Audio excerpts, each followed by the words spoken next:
அனைவருக்கும் வணக்கம். 9ஆம் இடத்தில் என்ற கிரகங்கள் தரும் பலனை பற்றி தான் இந்த பதிவுல பார்க்க போறோம். 9ஆம் இடம்ன்றது ஒரு மனிதனுக்கு எந்த அளவுக்கு முக்கியமான பாவம்னா, ஒரு மனிதனுக்கு சக வயதில் எல்லோருக்கும் நடக்க வேண்டியது தனக்கும் நடக்குது அப்படின்னா அந்த ஜாதகருக்கு 9ஆம் இடம் நல்லா இருக்குன்னு.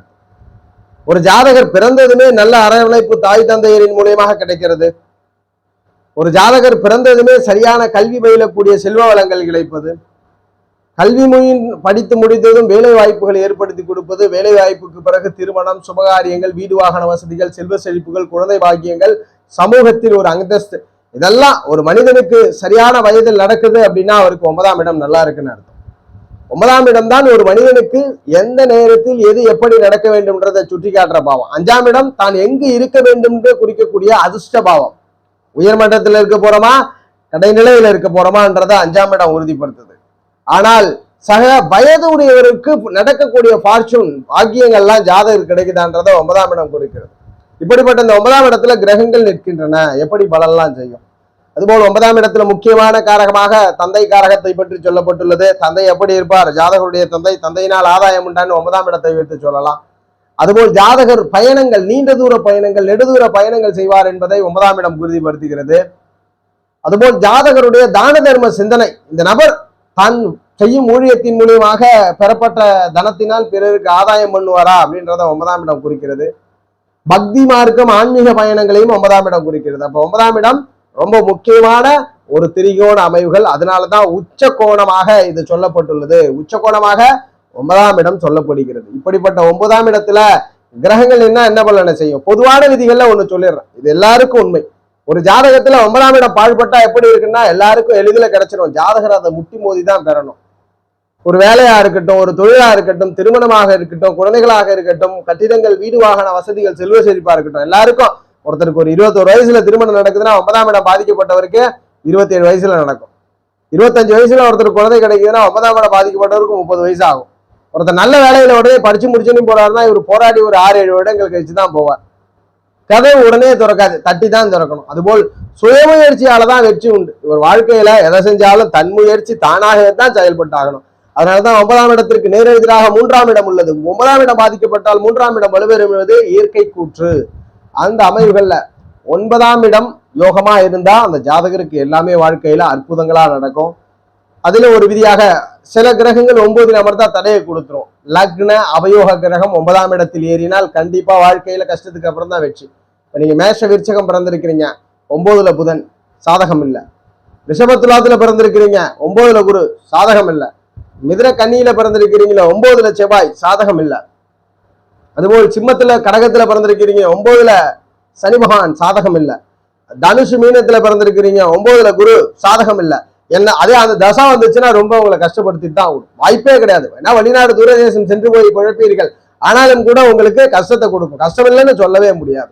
மகர கும்பத்துல பிறந்திருக்கிறீங்க, 9ஆம் இடத்துல மகரமா இருந்தா சூரியனும், கும்பமா இருந்தா நீங்க சந்திரனும் 9ஆம் இடத்துல கூடிடுறாருன்னா கண்டிப்பா பிரச்சனை கொடுக்குறாரு. கண்டிப்பா வாழ்க்கையில எல்லாருக்கும் கிடைச்சிடுது, ஜாதகருக்கு தடை பண்ணி தான் கிடைக்குது. இதெல்லாம் பொதுவான விதிகள், அதாவது உண்மையா நடக்கும். இதெல்லாம் மேஷத்துல விருச்சகத்துல பிறந்தா புதனில் தான் நடக்கும். நம்ம இப்ப பார்க்க போறது கிரகம் அமர்ந்தால் எப்படி பலன் செய்யும்ன்றது தான் நம்ம பார்க்க போறோம். ஏன்னா அந்த கிரகம் அவயோகரா இருந்தா உங்களுக்கு பிரச்சனையை தான் கொடுக்குன்றத முதல்ல டிட்டோவா சொல்லிட்டோம். 9ல் சூரியன் இருக்கிறார். சூரியன் மகர கும்பத்துல பிறந்துட்டு சூரியன் இருக்கிறார். அதுவும் குறிப்பா மகரத்துல பிறந்து சூரியன் இருக்கிறாருன்னா சாதகமே இல்லை. தந்தையால் ஆதாயம் இல்லை, தந்தையினால் பிரச்சனை தான், தந்தையினால் யோக பலனே இல்லை, இருந்தும் தந்தையினால் பிரயோஜனம் இல்லை. ஜாதகருக்கு ஆதாயம் இல்லாம கஷ்டப்படுவீங்க, சுயமுயற்சியில வெற்றி. அதுவே நீங்க தனுசு மீனமா இருக்கிறீங்க, சூரியன் 9ல் அமர்ந்து மகர கும்பமா மட்டும் இல்லைன்னா கண்டிப்பா காரக கிரகம் ஆதிபத்தியம் பெற்று காரக பாவனாஸ்தி என்ற விதிக்கு உட்படாமல் இருக்கணும். சூரியனை குரு பார்த்திருக்கணும், அல்லது ஏதேனும் ஒரு மல்டிபிள் பிளானட் உங்களோட லக்ன யோகர் பார்த்திருந்தாருன்னா பிரச்சனையே இல்லை. நல்ல தந்தை, தந்தையினால் ஆதாயம் உண்டு, ஜாதகருக்கு அதிகார பதவிகள் உண்டு, சமூகத்துல பெயர் புகழ் அங்கீகாரம் உண்டு, எல்லா பாக்கியமும் உடனே நடந்துடும். ஜாதகர் வெளிநாடு தூரதேச பிரயாணப்படக்கூடிய நபரா இருப்பார். எங்கு சென்றாலும் நல்ல ஒரு கௌரவ பலன், பெயர் புகழ் உண்டு. தந்தை வழி உறவுகளால ஆதாயம் உண்டு. சந்திரன் 9ஆம் இடத்துல இருக்கு. 9ல் அமர்ந்த சந்திரன் யோகராக அமர்ந்து விட்டால் யாருக்கு அவயோகர்? கும்பத்துல பிறந்து 9ல் சந்திரன் இருந்தா அவயோகர் தான். கண்டிப்பா பாக்கியங்களை தடை பண்ணி தான் கொடுப்பார். அதே யோகரா மற்ற லக்னத்துல பிறந்திருக்கிறீங்களா, 9ஆம் இடத்து சந்திரன் தந்தை ரொம்ப மென்மையான நபர். தந்தையினுடைய உறவுகளும் அப்படித்தான், ரொம்ப சென்சிட்டிவான டைப்.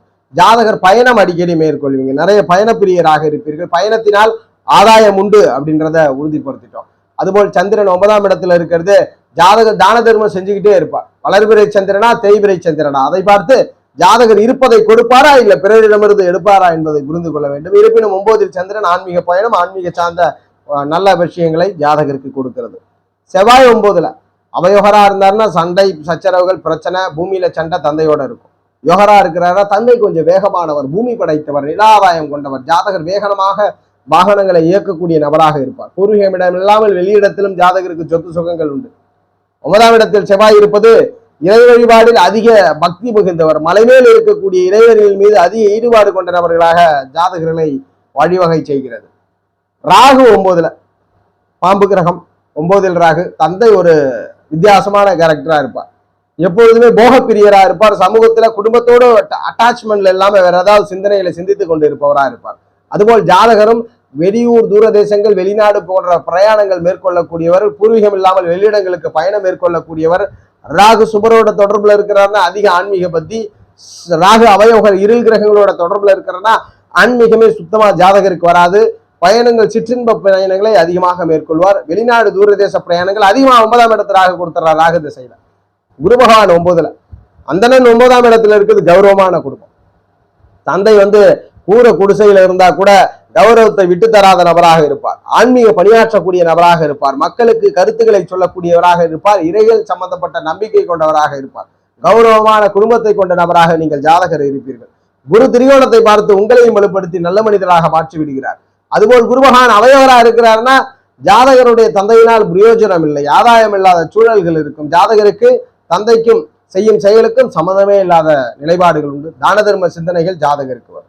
சனி பகவான் 9ஆம் இடத்துல, சனி 9ஆம் இடத்துல அமர்ந்து ஆட்சி பெற்ற நிலையில இருந்துட்டார்னா ரொம்ப பிரச்சனை, உச்சம் பெற்ற நிலையில இருந்துட்டார்னா ரொம்ப பிரச்சனை. அது குறிப்பா நீங்க கடகத்துல பிறந்திருக்கிறீங்க, சிம்மத்துல பிறந்திருக்கிறீங்க, 9ல சனியை வறுத்து எடுக்கிறார். அதே சனியை குரு சுக்கிர புதன் போன்ற சுபர்கள் தொடர்பு கொள்ளும் பொழுது தந்தை உடனே எதுவுமே எடுத்து கொடுத்துறதுல, முதல்ல நீ போய் செய்து பார் அப்படின்றது. ரொம்ப முடியாத பட்சத்துல ஒரு 10 ரூபாய் எடுத்து கொடுக்குறது. அது போல 9ஆம் இடத்து சனி பகவான் தடைபட்டு பாக்கியங்களை கொடுக்குது. எந்த பாக்கியமா இருந்தாலும் கொஞ்சம் லேட்டா தான் கிடைக்குது. சுபரோட தொடர்பு கொண்டுட்டாலும் அது ஸ்தான பலம் பெற்று இருக்கிறார், ஆட்சி உச்சம் பெற்றுன்னா ரொம்ப கஷ்டம். ரொம்ப கஷ்டப்பட்டு ஜாதகருக்கு பலன் கிடைக்கிறது. தந்தை குறைவான அளவே பலனை செய்கிறவரா இருக்கார், ஆனால் அவர் செய்யக்கூடிய பலன் வாழ்க்கையில் வெற்றிக்கு வித்து. சில பேர்லாம் பாத்தீங்கன்னா கோடி கணக்கில் பணம் கொடுப்பாங்க, அதெல்லாம் வீணா போயிடும். அந்த பணம் ஏன் வந்துச்சு எதுக்கு வந்துச்சுன்னே தெரியாது. ஆனா சில பேர் 1 லட்சங்களில் தான் கொடுப்பாங்க, அந்த பணத்தை வைத்து பெரிய பெரிய சாம்ராஜ்யங்கள்லாம் உருவாக்கி விடுவார்கள். அதுபோல் இந்த சனி பகவான் 9இல் சுபர் தொடர்பு கொண்டு வலுத்தவர்களுக்கு தந்தை ரொம்ப பொறுமையா தான் பலன் செய்வார், உடனடியா எந்த பலனும் கிடைக்காது. பிரச்சனைகள் இருக்கும், தந்தை வழி சொத்துக்கள் தந்தையோட. அதுபோல ஜாதகருக்கு பிரயாணம் பண்றதுல சில சிக்கல்கள் இருக்கும், ஒரு கம்ஃபர்டபுளான பயணமே இருக்காது. ஆனால் சுபருடைய தொடர்பு வார்த்தவர் இறை நம்பிக்கை அதிகம் கொண்ட நபராக இருப்பார். புதன் 9ஆம் இடத்துல தந்தை புத்தி சாமர்த்தியம் நிறைந்தவர், இளமை தோற்றத்தோடு காட்சி அளிக்கக்கூடிய நபராக இருப்பார். அதுபோல் தந்தையினுடைய வழி சொத்துக்கள் நிலங்கள் எல்லாம் பெண் வாரிசுகள் இருக்கும், பெண் வாரிசுகளால் ஆதாயப்படுத்தப்படுவீர்கள். தந்தையோட பிறந்த பெண் வாரிசுகளால உங்களுக்கு ஆதாய அமைவுகள் அதிகமாக இருக்கும். ஜாதகர் கணக்கு போட்டு வாழக்கூடிய நபராக இருப்பீர்கள். தான தர்மங்களை சிந்தித்து செயல்படுவீர்கள். இங்கு இதை செய்ய வேண்டுமா செய்ய வேண்டாமா என்ற கொள்கைகளோடு பின்பற்றக்கூடியவர்கள். அதுபோல் 9இல் புதன் அவயோகரா மட்டும் இல்லைன்னா போதும். மேஷ விருச்சகத்துல பிறந்து 9ஆம் இடத்துல புதன்னா பூர்வீகம் இல்லை, அவங்களை வெளியில அனுப்பிச்சிடுறார். புதன் தசையில வெளியூர் தூரதேச அமைகள்ல பயணப்படுத்துறார், கொஞ்சம் பாக்கியத்தை தடை பண்றார். யோகரா இருந்துட்டார்னா உங்களுக்கு 9ஆம் இடத்தில் இருக்கக்கூடிய புதன் பெரும் யோகங்களை செய்கிறார், சேமிப்பு கொடுக்கிறார், பணம் கொடுக்கிறார், பொருளாதாரம் கொடுக்கிறார், தூரதேச வெற்றியை கொடுக்கிறார். கேது பகவான் 9இல் கேது இருள் கிரகம், தந்தையோட சில கருத்து வேறுபாடு. நிறைய பேருக்கு 9ல கேது தந்தை இல்லாத நிலையை கொடுக்கிறார், அல்லது தந்தையோட கருத்து வேறுபாடு கொடுக்கிறார். தந்தையிலிருந்தும் பிரயோஜனம் இல்லை. ஏன் பிரயோஜனம் இல்லை? நல்ல மனிதராக தான்ப்பா இருக்கிறார் தந்தை, ஆனால் இவருடைய களம் வேறு, அவருடைய களம் வேறு. அவரால் இவருக்கு ஒத்துழைக்க முடியாத நிலைகள் இருக்கும், ஏதேனும் ஒரு வகையில பிரயோஜனம் இல்லாம இருக்கும். அந்த கேது இருள் கிரகங்களோட தொடர்புல இருந்தா தந்தை இல்லாத நிலையை கொடுத்து விடுகிறது. ஒளி கிரக தொடர்புல இருந்தா தந்தை ஞானவான் யோகமான ஜாதகர், ஆனால் ஜாதகருக்கு ஏதேனும் ஒரு வகையில சற்று துணை புரிய முடியல ஜாதகரால, ஜாதகரோட பிரிந்து இருக்கக்கூடிய சூழலை கொடுத்து விடுகிறது. அதுபோல் ஜாதகர் ஆன்மீக பக்தி நிறைந்தவர், சுயமாக வாழ்க்கையில் முன்னேற தெரிந்தவராக ஜாதகர் இருப்பார். சுக்கிரன் 9ஆம் இடத்துல சிற்றின்ப பிரியர். சுக்கிரன் 9ஆம் இடத்துல தனுசு மீனமா மட்டும் இல்லைன்னா நல்ல பலன். 9ல சுக்கிரன் தந்தை மகிழ்ச்சியானவர், இல்வாழ்க்கை சுகங்களை பெற்றவர், பொருள் கொண்டவர், ஆடம்பர வீடு வாகன வசதிகளை கொண்டவர், செல்வ செழிப்பு கொண்டவர்.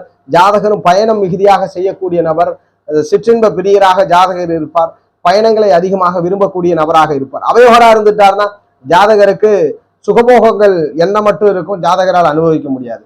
தந்தை சுகபோகவாதியாக இருப்பார், ஆனால் ஜாதகருக்கு அதனால பிரயோஜனம் இருக்காது. ஒரு 4-5 பிள்ளைங்க 5-6 பிள்ளைங்களா இருக்கும், 2-3 தடவை கல்யாணம் ஆன தந்தையா இருப்பார்.